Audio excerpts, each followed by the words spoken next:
Alistair, first of all, congratulations on your new deal. Just talk to us a bit about the emotions, the excitement of signing on the dotted line, and the sort of driving factors as to why you wanted to stay in Glasgow that bit longer. Yeah, no, I was ecstatic when they brought up the idea of extending my contract. It was something that I hadn't really been thinking too much about because I still had, I think, over 3 years left on my deal. I was kind of just focused on my football and helping the team win and just performing at my best. And started off well this year. Got the pots and pans clatter. We'll keep going. No worries. We'll keep going. It's good. This is good. Celtic TV. This is the stuff they love. But no, when the club brought it up to me and my agent, it was something that I was excited by. To think that still with 3 years left, they were still thinking of this as extending me as one of the priorities. It was big for me because it obviously shows that they value me and they believe I'm an important part of this team. And in terms of reasons to sign, for me it was simple. Again, playing for this club is special. Walking out and playing in front of 60,000, some of the atmospheres and matches that I've already been a part of in just my short 2 years here have been unbelievable. Even in just the past couple of weeks, you think back to the Leipzig match, just matches like that, and it's everything you want as a footballer. So really enjoyed that. And again, since Brendan's come in, I think he's elevated me to another level altogether. He's put a lot of trust in me. The whole coaching staff has, and really empowered me to not only be a leader, but also be an attacking fullback and really just kind of dictate the play with my physicality and everything. And it's something that I've really enjoyed, and I felt that I've grown as a player. And I'm entering the prime years, some would say, of a footballer's career.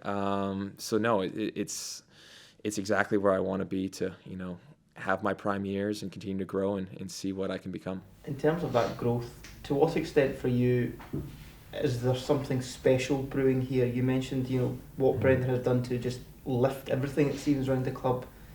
Was that part of the buy-in as well, that there is something special happening at this club at the moment?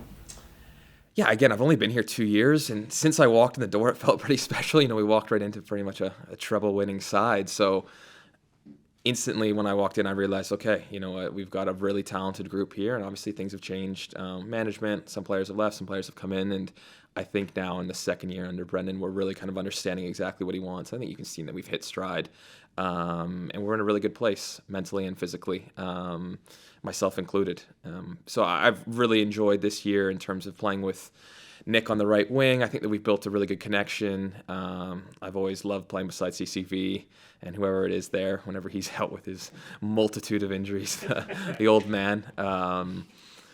But no, so I've really enjoyed that kind of aspect of building those relationships. And I think after 2 years, you really kind of understand and really start to feel, what your role in the team is and what your place in just the squad is in general, both on and off the pitch. And I've really enjoyed my role. And, all the leaders in the team have been very good of pushing me and helping me, be a big part of this change room. And that's something that I don't overestimate or overthink. Like, this is Celtic Football Club, one of the premier football clubs in the world, and I'm someone that they count on, that the fans count on, and the team counts on. So I think that that's pretty special to me. And again, it made it really easy to sign the dotted line when it was there. Just on the leadership side of things, it's something a lot of fans have been talking about recently.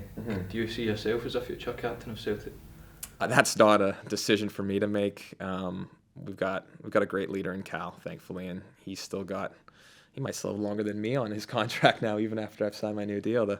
He'll be here forever. And so, no, I'm not really too focused on that kind of stuff. I'm just here to help Cal and the other leadership, the older guys, in any way possible. I probably talk too much to be a captain anyways. Trying to keep that huddle. The one time I was captain short was one of the most difficult things I've ever done. So, no, I'm not too focused on that. Again, just trying to help out in any way possible. And if I can take a little bit off of Cal's plate, I gladly will. Just in your form this season, has there been a secret behind the number of goals and assists you're getting? Nicholas Kuhn, I think he would be probably the main secret. He's been so good for me. I think as a fullback, especially once you find that rhythm and that chemistry with a player, it can make the world of a difference for a fullback. And again, when I came in the door, it was mainly Jota or Abada that I was playing with. And then last year was a bit more of a carousel, I guess you could say, with who was playing in front of me.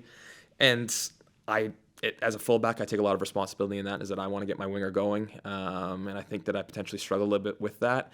And in turns, it didn't help them out. But this year, I think Nick's kind of grabbed that position by the scruff of the neck. And he's been so helpful for me just because of the threat he poses on the ball, his directness with his play as well. But then also understanding that I'm going to support him with runs, whether it's underlapping, overlapping. And he does a really good job of using me when I'm there to be used.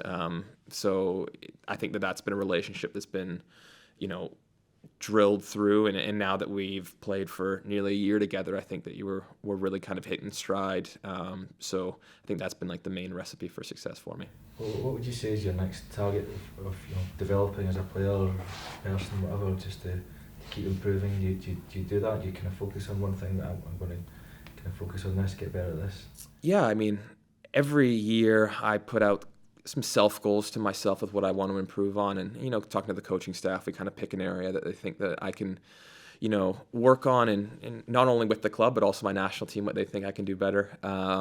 So this year was definitely about how can I use my my physical traits to be more effective in terms of getting into the box, and when I'm in there, why not get more assists, why not score goals, get into these dangerous positions and see what happens. So that was something that I put a lot of extra added emphasis on, I'd say, this year. And then in terms of what I want in the future, I mean, obviously, if I can keep this goal-scoring run going, I think it would be pretty great. But no, I just continue to put myself in good positions and doing my work early. That's something that me and John Kennedy talk about a lot, is that oftentimes I'll sometimes try to rely on my physicality a little bit too much instead of just doing the early work first. And sometimes you can get away with that domestically, but at the highest level, which is, what I want to be playing at, the Champions League match and things like that, if you just go off of it for half a second or you're one step late, these teams will punish you.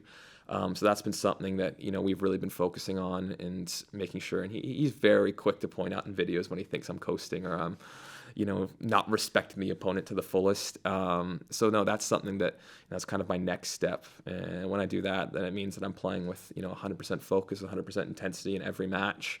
I feel like I can be a pretty, difficult player to play against. A lot of games on the horizon. The manager described it as an ultramarathon, I believe. Is that something you're relishing? Yeah, no, it's definitely an ultramarathon. It's an Ironman. It's whatever you want to call it.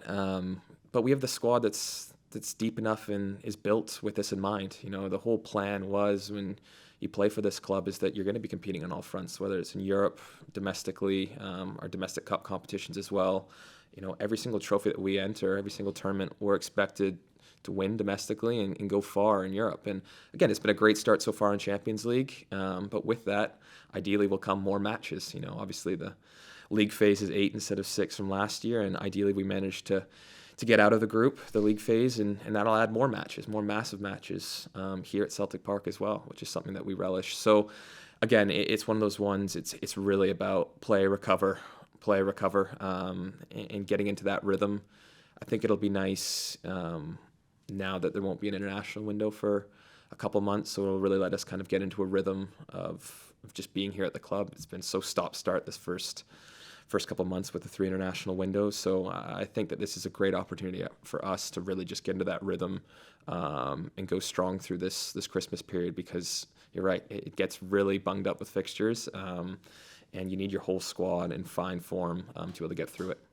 I take it Glasgow now feels like home then, for yourself and the family. Yeah, definitely. Glasgow, we've embraced it. We've embraced the weather. It's funny, I was back in Toronto for the international window and I was checking the weather. My fiance kept sending me photos of the dog and there was snow and frost on the ground. I'm like, we don't even have this in Canada right now. So yeah, we've definitely embraced it. The people have been great. The fans are amazing. I don't think anyone needs to hear that again. Everyone knows how good of a fan base and what support we have here. So yeah, I've really enjoyed every moment that I've been here. My family have enjoyed it whenever they've come over. And yeah, it's a special place, and I'm looking forward to the next 5 years here. You were speaking about Roger Federer recently, I believe, is that correct? There's a former footballer, Diego Forlan, played his first professional tennis match recently after he retired. Do you see yourself doing that? I saw some clips of Forlan. He is much better than me, so I don't think I'll be following in his footsteps. I'll be more the men's over 35, maybe mixed doubles with my fiance at some point. Hopefully she'll be carrying me to titles at that point. But yeah, no, I don't think I have that in my locker just yet. I need to work on my serve a bit more.